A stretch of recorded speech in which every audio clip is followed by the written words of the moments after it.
going to talk to the teacher of divinity in our first session. Then we'll have another guest in our second session. And this is a talk show that is dedicated completely for peace activities, because if we have peace, then everything else would definitely follow suit. So I welcome you. Give us your comments on 5105 as we go along.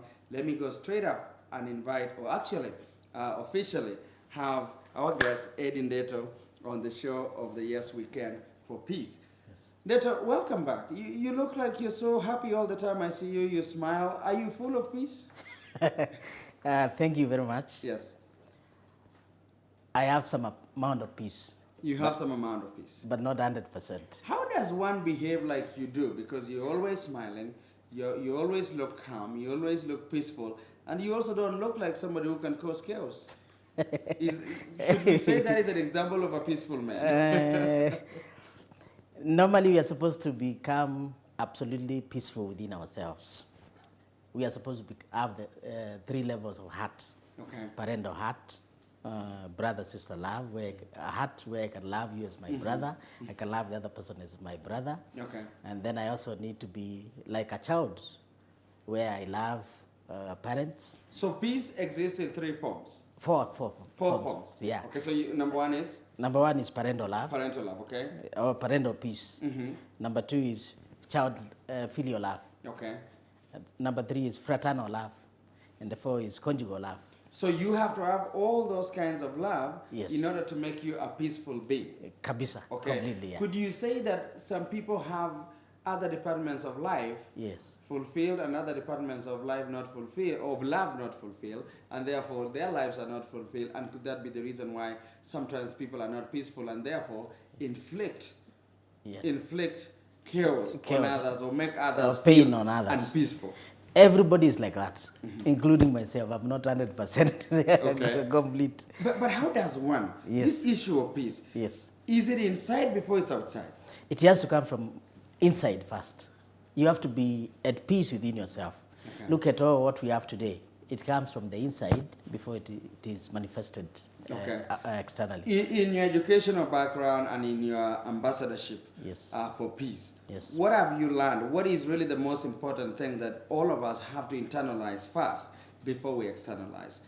Like, how does one begin? How does this journey of being peaceful begin from inside? Okay.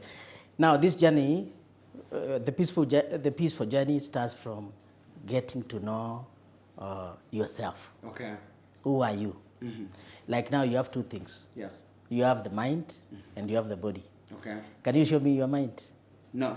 But is it there? It is. Yes. So you start from attaining, first of all, the truth. The truth is a little bit complicated. Okay. And then you have to actualize it. And you have to live it. Okay, so is the truth, yes, when you talk about the truth, are you talking about the truth about who you are, that you're God's creation, you're made in the image of God, and you're fearfully and wonderfully made, and that you're a very important part? Is it about your self-concept, how you perceive yourself, and then now you actualize it by living up to what you know to be who you are? The truth is about how God conceptualizes you. Okay. How the creator, whoever it is, whether it's God, Allah, I don't know in Kalenjin, what do you call God? Asis. Asis. How he conceptualizes you. So it's how it's how God conceptualizes us, but it's also how we conceptualize ourselves about God. Yes, yes. Okay. Yeah. We have a relationship, a child-parent relationship with God, all of us. And in the Lord's Prayer, we say, Our Father. Sometimes we may ask, where is the mother? Because there is no father without a mother. Right. So usually we need to demystify the identity of God. Okay. So that we can understand ourselves. Because we are created in God's image. If you read John 4:24, it says, God is spirit. But we are created in God's image. So we are also spiritual beings, but with a physical body. Okay. So we have to go back, understand God, then we can understand ourselves. So do we fight because we don't have a good understanding of ourselves, our concept of ourselves, and the concept that God has about us? Yeah. Is it about going back to where we missed a step? And does that mean the family? Because the number one source of love is usually family before you even realize that, hey, God made every human being. Yes. So would you say that the cause of so many things that we see that are not peaceful in the world is because people don't begin their life with love? That's very true. Because originally God created a family unit, Okay. Adam and Eve. And if we go back to the Bible, we find that Adam and Eve disobeyed the directions and the commands given by God. Was it that God saw man, Yes. for those who read the Bible, Yes. is it the fact that God saw man and saw him being so lonely Yes. and not, by wanting him, Yes. by God wanting Adam to actually have a partner in Eve, Yes. was it that he looked like he was feeling unloved and therefore not peaceful? Yes. Can you be peaceful without love? I guess that's the other question. Now, I want to go a little bit back. How do we become peaceful? Yes. Or how do we feel loved? There is something we call subject and object pattern. Okay. Like, for instance, if you have this laptop or a car, how do you feel joy? When you are driving it. So Adam, if he was lonely, if within himself, he would not have had give and take a relationship within himself.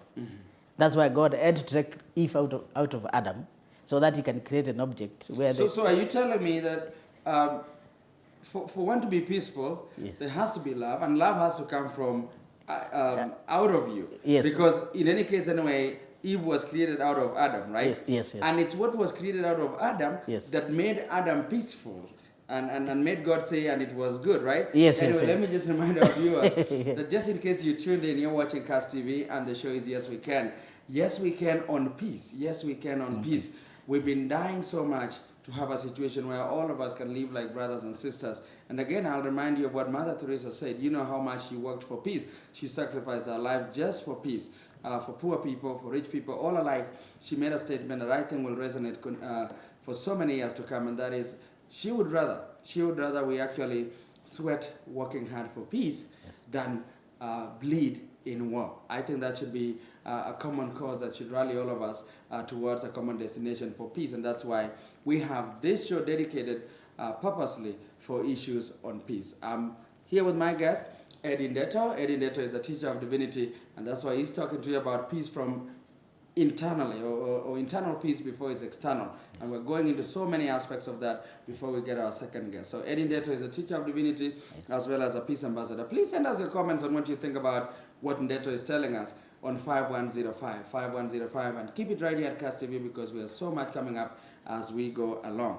So, when you meet, let me give you an example. You're walking down in the streets in Nairobi or any city in Kenya, and you run into a kid, the Chokora kids as they call them. This is a kid who is mentally abused, psychologically abused.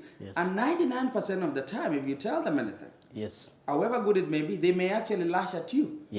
Is that because there's a feeling of rejection, there is no love, and that's why that kid is chaotic?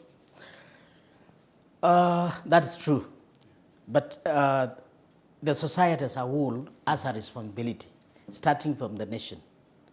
The nation, which comprises of the leaders, religious leaders and the political leaders, the professionals, journalists, and then the parents, they have a responsibility towards each and every person, each and every citizen who is living in that nation. If we have that family love, we are supposed to treat one another as our brothers, as sisters. Why are the other countries different? Countries that you've visited, countries that you've worked for, like Japan, I believe, like South Korea, right? Yes. Why are they different? Why are they more peaceful than we are? They have several advantages. One, they are homogeneous. They do not have the tribal. But they could have clans and stuff like that, because in Africa, sometimes you can even find one clan fighting against the other. Yeah, that's true. They share the same common ancestry. That's true, but the difference is their problems are not magnified. They are not very big. It's not that they do not have those small problems based on clans. How is their sense of family? They are more harmonized because they have held into the family tradition, family values. They have never left those traditions. So if we worked hard on our family values, in which case now that means that we have to have families Yes. that are, we have to make sure that we lay emphasis on making a good foundation for the family and a successful family. Yes. In which case, that means we will take care of children in the streets. And do you think that for this country to be successful in peace activities, Yes. it has to first of all go back to family values and start afresh? We can do both of them combined, nationally and at the family level. Okay. Nationally, at the tribal level, and the family level. Because the leaders of the nation have to enact policies that take care of each person as a family. We must have a Kenyan family. Then the tribe has to go down and put its own setup. That's another family. That's another family. Then we have the clan. The clan is a bigger family. Then we have the individual family units. So the tribes, Yes. if I'm getting you right, Yes. the tribes should be existing as families. Yes, yes. And then whoever is the head of the nation or the leaders Yes. should be part of those families. Yeah. But then Kenya becomes one large family. One large family. Under one. Under one Father figure. Okay. Oh, And a mother figure. And a mother figure. Okay, I don't know what you think about that, but anyway, that's Eddie Ndeto. He's a peace ambassador. He's also a teacher of divinity. Yes. And we're dedicating this show for peace. We're dedicating it for peace because it's so crucial that we have peace. But do you have peace inside of you? Yes. Can you actually transmit peace out of you? Do you have peace? Because you cannot give what you don't have. Yes. And do you think that it's time we actually learn peace from the family level? And is it time that you take a personal responsibility of making sure that you're peaceful yourself? Because if you're peaceful, chances are you will be peaceful to your neighbor. Now, thank you, sir. You're going in traffic. Yeah. Somebody cuts ahead of you. Yes. And shows you the finger. Yes. When you ask him what's going on, he shows you the root finger.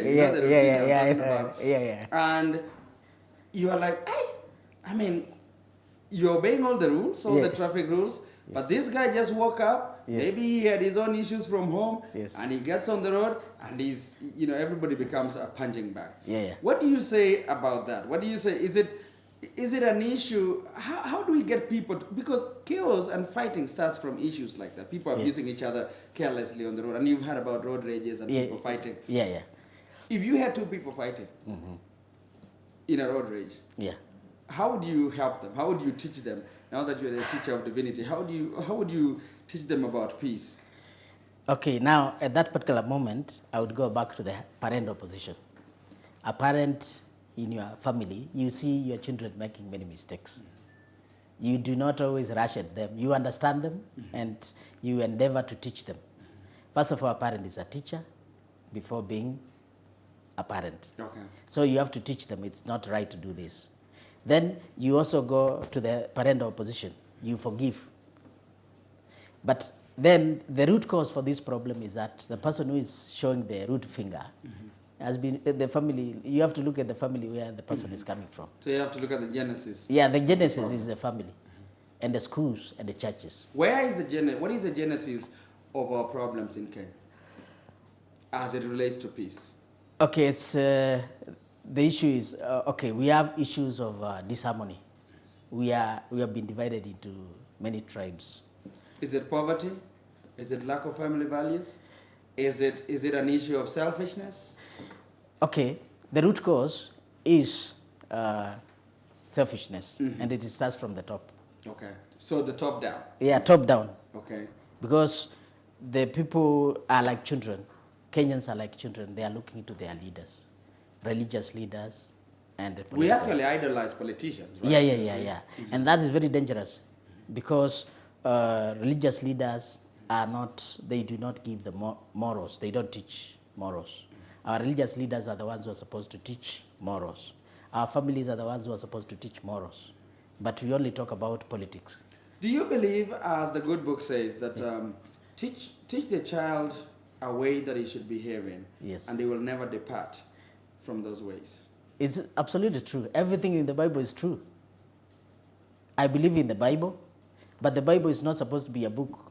It's supposed to be a way of life. We are supposed to internalize it and live it within ourselves. And of course, we have people who have other books. Yes, that's why I'm calling it the good book, because there are those are the people who have the Quran. Yeah, they have the Quran. People who have different kinds of books. Yeah. But they still worship and believe in God. But across all the religions, would you say that the sense of family is taught across the board in a way that brings that lays a lot of emphasis on the importance of family.